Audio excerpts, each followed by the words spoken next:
Is Mommy Monday, but we do not forget about how important dads are for our kiddos. That's why the Connecticut Department of Children and Families have Fatherhood Services. And we're talking with Anthony Gay, the director of the department, to find out how we can help our dads. Good morning. How are you? Hi. Good morning. Good to see you. Good to be here. All right. So 28 and 9? Yes. That's wild. Yes. Good for you. Yes. First of all, you do not look like You don't you're even old look like enough to you're have 28. 28-year-olds, right? Exactly. Yes. I age well. What is it like having such a big difference in age for those two kids? Was it like magical to experience things like later on again? It was, and it gave me an opportunity to do it a little bit better the second time. I was a young dad, obviously, sure. And we try to really figure things out along the way. This time, I think I'm really grounded. Noah's a phenomenal kid. He's a blessing. He was a blessing. He was actually a little upset he couldn't stay home from school today to watch.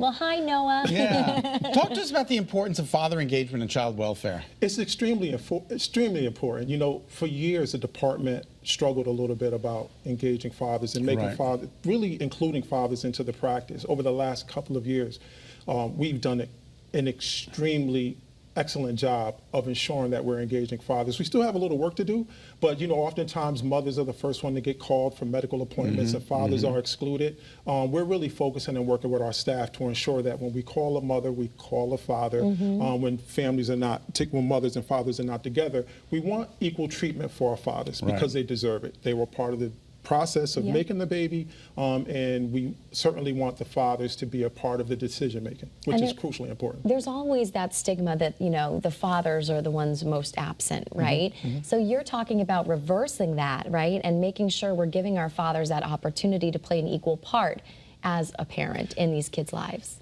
Absolutely. And once again, the department has done an extremely excellent job at doing that. So we are now focusing on making sure that when a case comes to our attention, historically we would sort of just focus on the mother. We're making efforts to encourage our workers to pull fathers into all of our cases.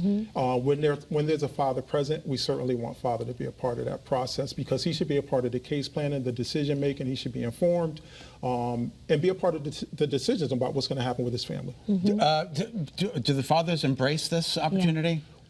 Most of them do. Most of them. I think there's always that stigma that DCF is sort of like the boogeyman, the bad guy, but we've done a tremendous job of changing that perspective about our agency, and we've reached out to fathers in ways in which we haven't before. We've actually pulled them into advisory boards. They're now giving us their feedback and suggestions on how we can improve our practice. So I think we've done some community-based campaigns across the state the last couple of years. So we've made an effort to make fathers feel like they're part of our process. What are some challenges that still face fathers in this situation that you want to, you know, continue to work on? So I think one of the biggest issues we face is there's not equal service delivery for fathers. So there's a ton of services that exist for mothers. So you might have a father in a similar situation. For example, you may have a father who's homeless. And if a mother's homeless, then there's a plethora of services that could assist that mother and that child.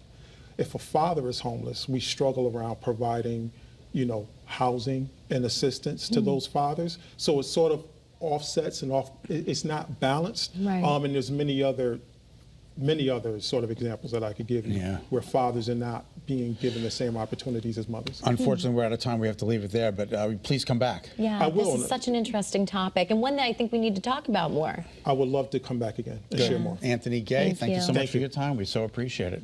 All right, Marcy, take it away.